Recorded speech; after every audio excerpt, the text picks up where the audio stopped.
Hi everyone, this is Arpad from the YouTube channel Starpath Academy. I am doing my post-Soviet podcast series where I answer questions posted by my members and viewers who would like to know more about my experiences in the 90s of high inflation post-Soviet Romania.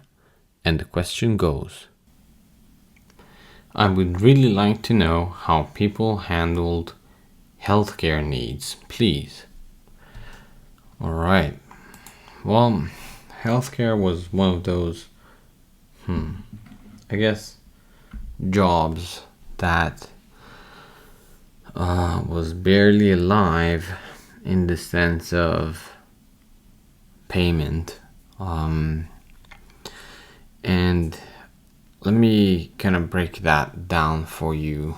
And the easiest way is to understand hyperinflation and its effect is to, instead of multiplying numbers to get to a hyperinflated number of the currency or how you live by those huge numbers, and it's very hard to understand, it's much easier to just divide and have the same effect. So, very simple example, if your salary cost is the same but everything doubles in price, everything that you purchase a month, then basically that's the equivalent of your salary halving, right?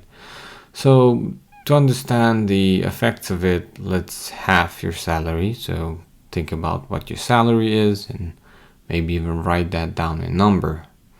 So I'm gonna half that number now, and that's the salary that you might have in 2 months or 3 months, right? And then in 6 months you half it again, right? So now that's a quarter of the salary. And then we'll half it again, and that's now 1/8 of the salary. And now you're starting to experience hyperinflation. But of course, we went through 3 halvings, right? Just under this example, Romania went through, my calculations, it went through 13 halvings. Now, of course, doesn't really register on the scale of what that means, but you can kind of get the idea. And how can people live by it? Well, that's because the speed of the halvings is different, and between different things, different assets, the speed is again different. So just to give you an example, right, of how you would feel. So what would happen to your life in the sense how you would reorganize that, right? And how much of your salary would you still be able to spend on healthcare? You can suddenly see that you would only be able to do the absolute must and the absolute emergency. How much of your prescription would you need to give up? Not want to, but need to, in order to just have heat in the winter and be able to have food on your table, right? So that's exactly what happened. Many people gave up on much of healthcare, as in health care, and it became really more of an emergency if somebody broke their something, right? Well, that need to be treated. But usually what happened was that maybe someone you knew or your neighbor knew someone, and you would handle that locally, maybe in one of your apartments, or maybe he have something set up. So that's how usually would be taken care of. And the pay for treatment would vary, of course, based on need and based on where it's being serviced and who is doing it for you. Maybe it's just a favor. Maybe you have to bring your own tools or gauze, definitely, or maybe you even have to bring your own painkillers, which is almost always the case. Of course, we had free healthcare. We had free healthcare under communism in Romania, which was free, and it did work to some degree if you had enough, money that you pushed under the table. But let's just say it actually worked, even with that caveat that you had to kind of pay the doctors off in order to get ahead of the queue and not die in the corridor somewhere. But it did work in the sense that at least the doctors were doing their job to some degree. Right now, after communism, because the free healthcare was gone, in the sense, well, the doctors got the same pay, but that pay was literally buying less than a cigar or cigarette, right, for a month. And just to give you an example, we talked with a person from Venezuela, and as you can see, government employees there do roughly make around $6 to $8 a month, which is really, I think, they're forced into the same job that they have, and they are taking kind of money, right, on the black market in order to be able to afford the living. And that's what happens with government employees usually in these scenarios.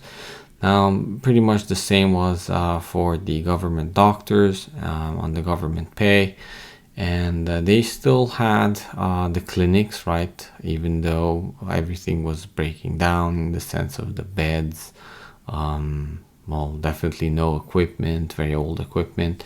I mean, if government is suffering under hyperinflation, then there's really no upkeep at all, and even the salaries are not really there. So you just go in to do your job out of the, because you're a good person, and out of your heart. And also the pay that you get, because people were paying you with food. That's right. So when you were in a hospital, you could see many people holding maybe a bag of potatoes or corn or something that they could bring in from the country, right, or purchase something. Usually live chicken or something like that was very common. So imagine you're going into a high-end hospital, or at least what used to be a high-end hospital, and you're seeing there animals in the corridor, and you're waiting for your turn to be, I guess, seeing the doctor, and maybe, God forbid, being operated on. So it was kind of dire, as you can imagine. And you also had to bring your own painkillers, maybe medicine that you would get from the black market, and all of that sort of stuff, gauzes, who knows what. So you can imagine, wasn't that good. So actually the quote unquote private system that kind of was emerging, even maybe that somebody's apartment, was actually somewhat better, because you maybe paid the doctors directly with the chickens, and maybe the line wasn't that long, and who knows, maybe they would even do it just for a favor that you would pay them back later, or maybe you would let them use a portion of your garden for the next year or something like that. So to be honest, their pay was still higher than average. So I guess let's say the ratios, I guess, the relative differences between the payments that maybe a hand laborer would get and a doctor would get, who would be doing, I guess, emergency surgery or something like that, it would still be high, because a live chicken would still be maybe a whole day's worth of payment for a regular man, but maybe it was just a 2 or 3 hour visit, or maybe even a 1 hour visit at the doctor. So the doctor was still making better than if you were a hand laborer without skills, right? And so, I mean, just an example, someone would work a whole weekend for one live chicken, right? And of course, they would also get free food if they were working on the field, and maybe even as in shares, like onion shares or something like that you would get. But it would still be a lot more work and time in order to get the same pay that maybe a doctor would get. But I think that was really because there was a big shortage in doctors, because most doctors just left the country. So if you could, I guess, and I would also add if you didn't have a heart, but I don't want to judge them, of course, didn't have anyone to take care of, or you wanted to, they had someone else to take care of, and you were in the family and you could get away from the country, then most engineers and doctors just went away. Now, I don't know if that would be the same situation if there would be a global crisis. I don't know if there would be many places to go, but it really depends on supply and demand, right? So even then, the laws of supply and demand work, and it worked then as well, and that's why their pay was still high. But it's not the type of pay where you can afford the lifestyle that you can if you're a doctor now, right? I don't think you would be able to purchase speedboats or something like that, or sports cars, but live chicken for an hour work is still more than live chicken for 8 hours of work. So that was the situation. It's kind of hard to believe, and it's even hard to think back that this was the situation, and think about the people who I guess depended on the government in order to keep the system up. They were left behind by government that much, but that seems to be always the case, right? I'm thinking about government salaries that they used to have under communism, right? So they would defend the system as much as possible because of the paycheck, but as soon as the system doesn't have enough cash, they just leave the people behind, and then suddenly the Politburo and their let's just say their people who defended them, their bodyguards, had a much higher pay, even though they might have not been a big proponent of the previous system or government pay prior, right? So things change fast, and of course you might not believe me, but maybe in a few years you will be in a different country telling the story of what happened in the current country where you are located now, and what happened, and how some of these governments left you behind, and how that changed your mind forever. And they will say that that was a different situation. And maybe then in 10-20 years your memories will fall on deaf ears. But who knows, and who's to say? I'm just here to answer questions.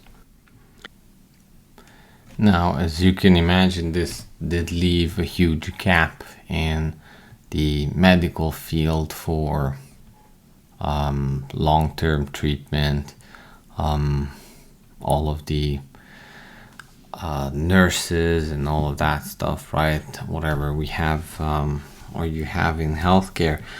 And that gap was sort of semi-filled by, I guess, people, especially the elderly, with very specific skills in natural remedies, which is very important, actually. I think a lot of people don't quite understand the importance of that during a global collapse, or at least in our case, in a local collapse of Romania or post-Soviet countries, right? So that played a very, very special role and it had to fill that role with natural remedies. I mean, there are reasons why people had herb gardens, and not just herb gardens, but also medical plant gardens back then, right? But it did require special skills, and it wasn't necessarily gardens themselves. It was more like knowing where to go at the edge of town for certain fields, pre-collecting a bunch of stuff, making ointments out of that. So all of that was quite important, and being able to use honey and to treat infections with honey. And I mean, now looking back, it's almost like medieval stuff, right? But you had to do what you had to do, and it worked to some degree, right? As long as the person who was giving the treatment actually knew what she was doing. Usually it was some elderly grandmother or someone from the previous era that still had the knowledge from before, right, from the World War era or something like that. So in those cases, I mean, that did work, and even we to this day still are preparing some type of ointments for skin bruises and some other stuff just at home, of course, because I mean, it's good to keep that knowledge alive. But I don't want to stress the importance, but you kind of get the importance of the knowledge and having actual physical books in order to be able to do that. But it's not something you can learn immediately. I think this almost needs a mentor. You need someone who can actually teach you, and to be honest, I don't see that there now. Many people, what they do is just stockpile whatever they can, and that might be good for short term, maybe 1 year, 2 year, but you cannot stock up on these forever. So you have to know what you're doing. So based on what you are expecting, of course, your plan might be very different. So, but I do want to say that people don't mention the importance of this, and it was actually very, very important. One other thing I wanted to mention was that people have the misconception, because I bring these up. I guess the okay, like one live chicken was the pay, but that was the pay if you could pay, right? It wasn't like doctors were getting live chicken per people they treated. Some people brought live chickens in order to get ahead of the queue if they had, right? If they didn't, they just had to stay in the queue and get treated for that $8 a month price, right? And eventually they got treated, hopefully, right? So you have to understand, kind of apply logic, right, on what I'm saying, because I need to bring in concrete examples from memories of what I saw, right, as a young person, and what I know, like how we paid sometimes in a labor or hourly work and that sort of stuff, but that doesn't always translate into a one-to-one homogeneous market that you are experiencing now, that you can go up on a stock ticker and exactly know what the price of something is. That's so, I mean, that's a good privileged thing to have, but that always doesn't really work like that in a nation under crisis, right? So you have to understand that it's a different case, it's a different scenario. Well, I guess that's it. If you have more specific questions regarding very specific treatment, I can tell you more of what happened to those people. But I think you get the idea how dire the situation was. And many times, regarding nurses or, I mean, the elderly, it was a very different situation. Usually it was arrangement where I get many people had to leave the cities, as you can imagine. There was just simply no food there, and very hard to produce food, and you had to work more to produce the food or to purchase the food in the cities instead of producing it yourself. Or in those times it was actually very profitable to do that in small towns, even if you had a couple of acres. So now you can see if somebody had housing or something like that they had or they owned, and they even had land, they could arrange something where for based on food or based on bartering items or based on how you could lend a portion of the land that you own to people who would take care of your grandmother or something like that, right? And that would then be actually the pay for the person who would take care of the elderly, right?